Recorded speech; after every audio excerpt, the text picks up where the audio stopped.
Sarah, menurutmu gimana dengan Bobby? Aku sedang menyusui. Tiba-tiba mengalihkan pandangan ke emak. Maksud emak apa?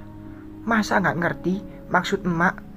Kamu pasti tahulah arah pembicaraan ini. Emak bicara langsung-langsung saja.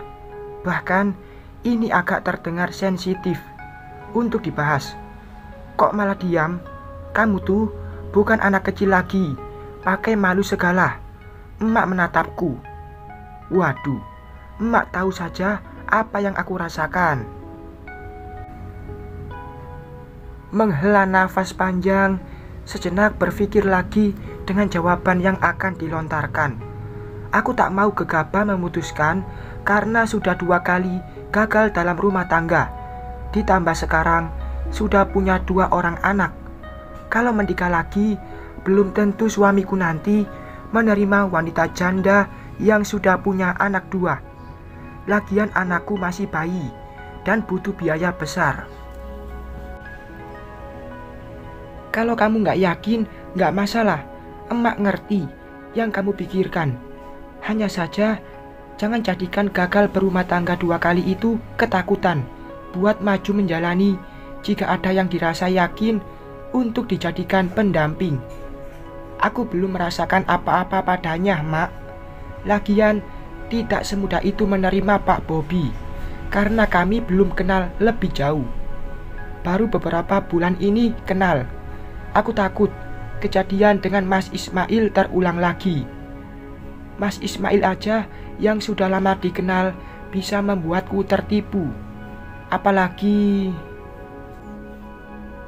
Emak berdiri sambil membawa daging yang sudah dipotong-potong kecil ke teras depan.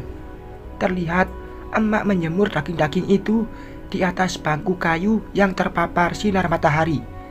Lalu kembali ke dalam dan duduk di sampingku. Kalau kamu masih ragu, jangan dipaksakan. Memaksakan karena merasa tak enak, itu akan menyiksa sendiri. Lebih baik jujur pada Bobby sebelum ia terlanjur berusaha mendekati, tetapi ujung-ujungnya kecewa. Ya, emak benar. Aku akan jujur sebelum nanti Pak Bobby terlalu berharap karena rasaku yang belum hadir. Tak semudah itu menghadirkan orang lain di hati, karena rasa ini datang dan pergi kehendak yang kuasa. Assalamualaikum, Mama, Nenek. Tiba-tiba dia datang. Cucu nenek, ayo masuk, sambut emak dengan senang. Waalaikumsalam. Sama siapa, nak? Tanyaku, sambil meletakkan bayi di buaian rotan yang digantung di ambang pintu kamar. Sama teman, Mah. Teman? Tanyaku dan emak serentak. Iya, tukang ojol langganan, Mah. Bukan teman sekolah. Yakin orangnya nggak macam-macam. Aduh, Mama kok mikir buruk sih. Nenek, Om Andi, Tante Luna, dan Papa juga udah kenal kok. Mama jangan khawatir. Dia masuk setelah membuka sepatu, lalu ia duduk. Aku duduk di samping dia. Matanya sembab seperti selesai menangis. Apakah ia masih mengingat papanya? Kenapa sedih? Aku membelai pipi dia, menatap matanya. Aku nggak sedih kok, Mah. Pasti ia berusaha tersenyum. Dia itu lahir dari rahim Mama. Jadi Mama tahu saat dia sedih atau senang. Hanya ingat Papa, Mah. Matanya langsung berkaca. Jangan sedih, kan masih ada Mama. Aku hanya berusaha menghiburnya. Mah, kembalilah rujuk dengan Papa Ismail. Dek, ucapan dia membuatku terkejut. Tumben ia bicara ini. Apakah Mas Arka mempengaruhinya kala masih hidup? Atau Mas Ismail sudah meluluhkan hati putriku? Kenapa dia bicara ini? Mataku tak lepas dari menatapnya, melihat raut wajah dia. Apakah ia berucap dengan tulus atau terpaksa? Itu karena aku sudah besar dan mengerti, Mah. Aku menghela napas panjang, berpikir ucapan dia masih belum bisa diterima.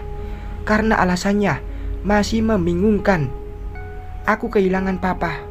Ada rasa menyesal. Kenapa aku tidak lebih lama bersama papa dulunya? Ikut ke Jerman. Aku marah melihatnya seperti. Aku kesal. Ia membuatku malu. Bahkan hampir tiap malam aku mengutuknya mati kalau tidak mau berubah, agar jangan membuatku malu. Astagfirullahalazim. Aku tak menyangka kalau selama ini Tia memendam amarah seperti itu. Selama ini ia terlihat baik-baik saja dan bahkan tidak mengganggu sekolahnya. Butiran bening itu keluar di sudut mata Tia. Bisa dilihat ia menyimpan kesedihan atau sebuah penyesalan. Entahlah, yang terbaca ia sangat sedih hingga isakan itu akhirnya keluar juga. Nak, jika ada sesuatu yang membuatmu tak suka atau sedih, bicaralah. Kita akan mencari cara agar sedih itu tidak membekas. Aku memeluk dia. Aku menyesal mendoakan papa mati. Kalau tidak tobat karena bikin malu saja. Aku telah berdosa, Mah. Nyatanya papa beneran mati. Aku rindu papa, Mah. Tangis dia makin pecah hingga membuat emak juga ikut sedih. Ya Tuhan, apa yang harus aku lakukan agar putriku tidak merasa bersalah? Mas Arga sudah membuat malu dengan video belok itu, dan beberapa kali ia memposting seperti tak peduli dengan perasaan Tia. Amarah membuatnya seperti itu. Papamu meninggal karena memang sudah ajalnya, Nak. Itu bukan karena doa Tia. Tapi aku menyesal karena papa beneran udah pergi. Aku belum minta maaf. Lagian setiap hari papa membatasi berjumpa denganku. Papa gak mau aku tertular. Padahal aku mau membantu papa menyuapi makan atau mengambilkan air minum. Kata papa, papa bisa sendiri. Suara Tira serak saking merasa sedihnya dalam menceritakan ini. Tia, jangan merasa bersalah. Sebaiknya doakan saja agar semua dosa papamu diampuni Allah. Nenek ngerti kenapa Tia bisa mikir gitu. Ya, gak ada yang mau kalau punya papa. Emak berusaha menghibur dengan nasihat. Melihat putriku sedih, aku pun ikut meneteskan butiran bening ini. Tia mengusap air matanya. Ia menghela napas panjang, seperti berusaha tenang. Itulah kenapa aku mau mama rujuk dengan papa Ismail, agar adikku tidak jauh dari papanya, karena orang tua bercerai. Gak enak jadi anak broken home, Mah. Aku udah rasakan itu. Lagian papa Ismail sudah terlihat sadar. Aku juga tidak menuntut ia menyayangiku seperti anak kandungnya, karena aku adalah anak papa Arga. Ya Tuhan, begitu dewasanya pemikiran putriku setelah mengalami semua ini. Di usianya yang masih belia, ia dituntut berpikir dewasa, hingga pengalaman itu membekas hingga sekarang. Tia serius minta mama rujuk dengan Mas Ismail. Apa nggak nyesel? Emak berusaha meyakinkan Tia. Iya, Nek. Sebenarnya papa Ismail sudah sering jemput Tia di sekolah.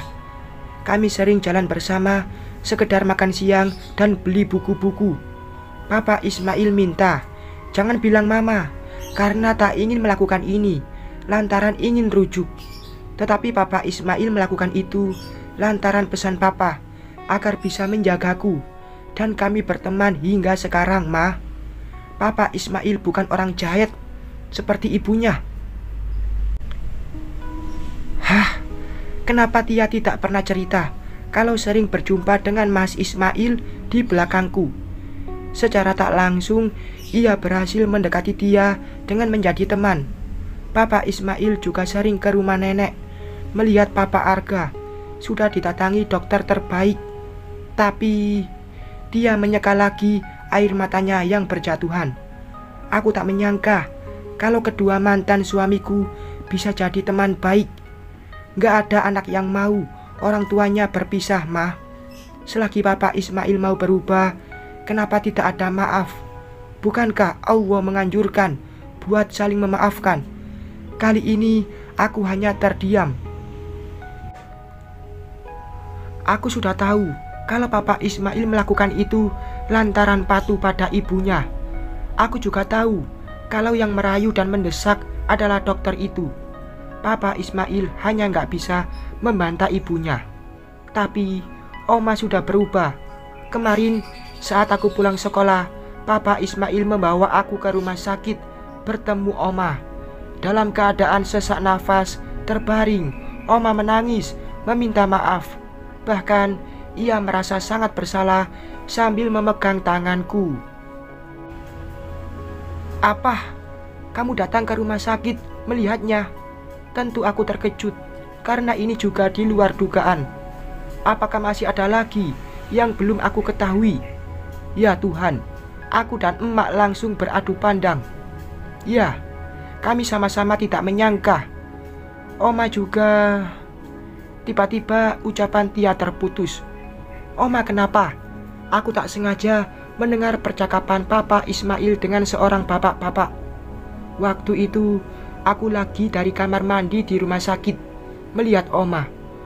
Oma sudah berwasiat kalau ia meninggal agar hartanya dibagi 3. 1 buat adik, 1 lagi buat yayasan, dan lebihnya buat Tia. Apa? Suara emak sangat lantang, saking terkejutnya. Ini berhasil membuatku senam jantung, karena tak menduga jika Mami Mas Ismail yang terlihat angkuh bisa melakukan itu. Padahal ia tidak pernah menyukai Tia dulunya. Kamu yakin, Nak? Iya, Ma. Waktu bapak-bapak itu minta kami berfoto bersama dengan alasan aku teman Papa Ismail. Tapi aku tahu itu buat keperluan surat wasiat. Oma juga pesan kalau aku harus sekolah setinggi-tingginya dan menyayangi adik. Ini sangat di luar dugaan. Bersambung.